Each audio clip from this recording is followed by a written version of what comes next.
Just loving this moment. Can we stay here forever? What's up everyone? Good morning peeps. Ano ngayon tawag dito? Merong program sila Arya, something about Red Cross, chuchu. Red Cross, chuchu. Ano yung aking dalaga? Arya, say hi to them. Hi. Hi si Papa. Morning pa. Ano hindi ka clear? Okay, against the light ka. Sarelak? Ah.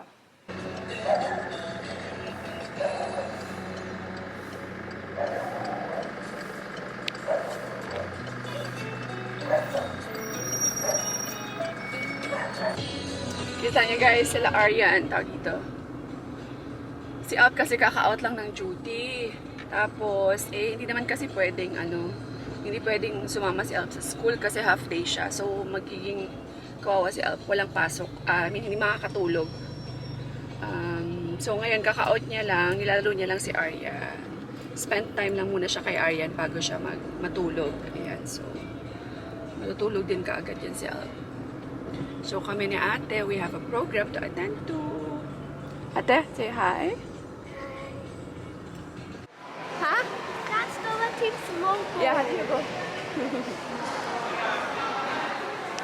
School na kami mga school na kami. Sa Aryan. I think dito na nakaupo yung parents niya. So, nagutom ako dahil masakit ang aking tiyan kasi hindi ako nag-breakfast. Excited ako kasi meron pa silang parade tapos program na ganun.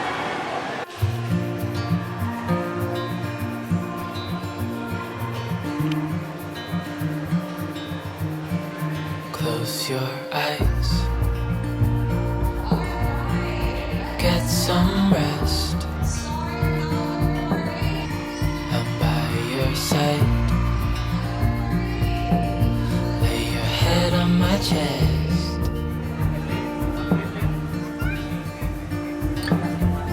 I know you've had a really bad day.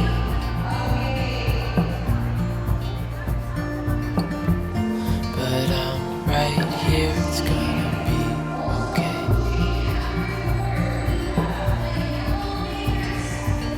The world could fall down, it's gonna be okay.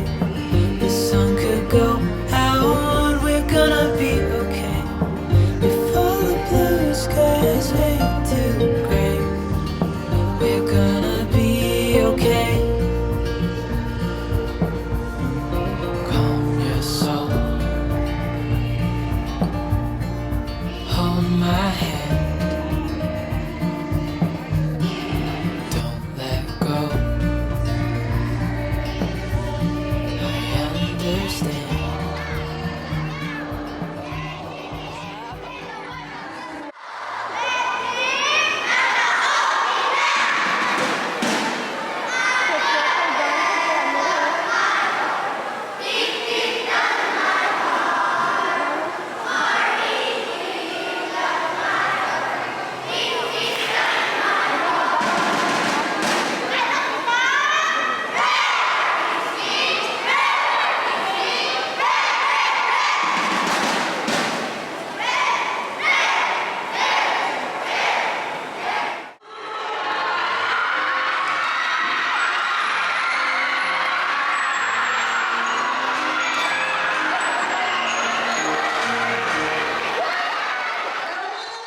One eternity later. Mga B, one eternity later. Hindi pa actually tapos, pero kasi naalala ko sa sakyan guys, nasa initan, from 8 o'clock ako 7 o'clock ako nag-park dito. Time check is 11:30 na B. So bago matapos, malapit na naman. Kinuha ko na to para kawawa si Arya pag sinabay kong pasok dito sa sasakyan kasi sobrang init. So papaanoin ko muna siya, papalamigin. Tapos sabi ko, wait na lang ako dun sa school kasi dito ako sa likod nag-park. Ang init guys, grabe. Ang sarap maligo sa dagat. Dagat na ako, be. What's up, madlang pips?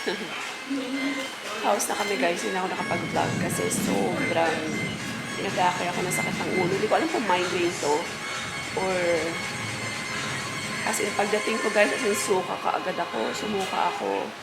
Tapos now, uminom na ako ng gamot ng Rexidol. Uminom na ako ng paracetamol, Bijesik, lahat. Hindi pa rin natatanggal yung sakit ng ulo ko. So, now nilagnat na ako. Nakatulog ako actually, pero yun, ganun pa rin. Nalagnat ako now. So, siguro dahil sa pressure, grabe sakit ko. Yes. Yan, kasi parang uulan. Biglang dumilim. Grabe. Ayaw talagang matanggal. Oh my gosh. So, nilagnat na ako. Feeling ko talagang pasuhin ako kasi ano yung boses ko. Diba? Medyo masakit yung lalamunan ko. Anyway, so sobrang init kanina sa school kasi natawa ko sa itsura ko, guys. Nilagyan ako ni Manang ng ewan ko kung anong dahon-dahon niya. Hinayaan ko na lang. Dito, naman ako ng gamot. Sobrang ano talaga, guys, kasi to the point na nasusukan ako sa sobrang sakit ng ulo ko. Tapos, tumaas na rin yung lagnat ko. Nag-39 na siya. Okay lang, basta hindi lang abot ng 40. My goodness.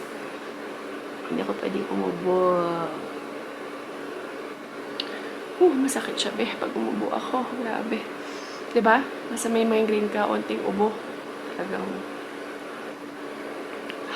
sneeze, ubo, or kahit pagkasalita, guys, talagang sumasakit yung ulo ko. Anyway, tulog si Ab kasi ano daw dito?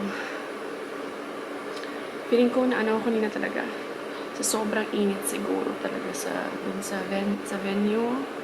Kasi masama na actually yung pakiramdam ko before that. Mga few days ago, nag-start na sumakit yung lalamunan ko, diba? Tapos, itchy na siya. Tapos medyo nag-ano na ako, chills, ganyan. Pero wala pa akong fever. Tapos kanina, walang choice kasi si Alp hindi naman pwedeng umaten kasi kailangan matulog. Sana narinig niyo ako. So, ayan, pumunta kami doon sa event. Sobrang init talaga, Doon ako nag-start na sumama yung pakiramdam talaga. As in, sobrang init pero nakakaramdam ako ng chills. Tapos yun na, pasakit ng ulo ko. As in, sobra. Kaya, humingi na ako ng gamot sa clinic kanina. So, kaya lang, ang haba kasi nung program, from 7 to 12. So, kaya ayun talagang, siguro napuruhan ako. Tapos, wala pa kasi akong tulog kagabi. Nakatulog ako siguro mga 2 na or past 2. Tapos, nagising kami ng 5:30 kasi dapat 7 na sa school na kami. So, 3 hours lang tulog ko, talagang tinira niya yung immune system ko, nagsabay-sabay. Walang tulog, masama na yung pakiramdam ko. Tapos, kulang pa ako sa tulog. Tapos, sobrang nainitan pa ako ng bonggang-bongga.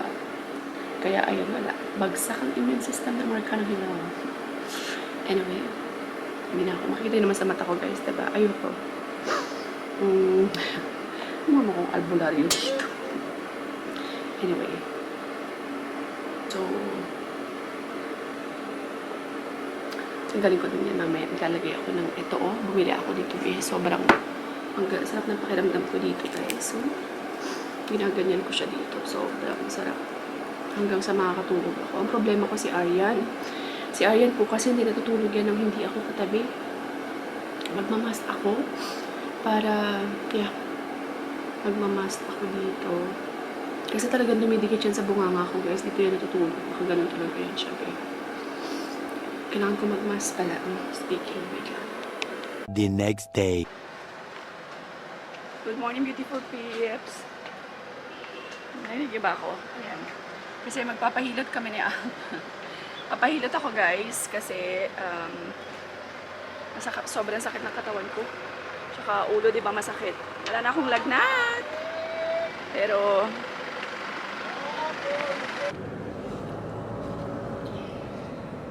so, ayan, hindi ko magpahilot kasi para gumaganda yung pakiramdam ko, guys.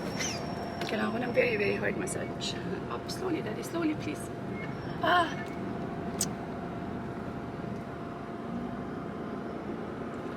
Anyway, paliwanagin mo natin. Ayan. So, medyo okay na ako. I'm feeling so much better. Ano tawag dito? This is actually the second day. Medyo may sinat pa rin ako, pero kita niyo yung eyes ko sobrang better na. Wala na yung sakit ng ulo ko. Sakit na ng katawan. So, ayan. Pero, naka-ano na ako. I'm doing much better. I feel that tomorrow, magiging totally okay na ako. Sobrang nakatulong yung hilot. Kasi nagpahilot kami kanina, diba? So, for the whole day, guys, hindi na ako nag-vlog kasi pahinga lang talaga yung ginawa ko. Tulog ako, higa, tulog, ganyan. Kain, tapos higa na naman. So, binalik ko, parang binawi ko lang yung energy ko. Parang yun yung kailangan ng katawan ko. So, kaya yan, natulog ako ng bonggang-bongga. So, nakabawi ako so far, thank God. And, ayan, malaking tulong yung hilot talaga. Lumabas lahat ng mga kalamigan ko sa katawan or chuchu, whatever. Anyway, so, everything happened for a reason and lahat to may dahilan. So, ayan. Yun lang guys, thank you all so much. God bless. Stay positive all the time and we will see you next time. Bye! Just loving this moment. Can we stay here?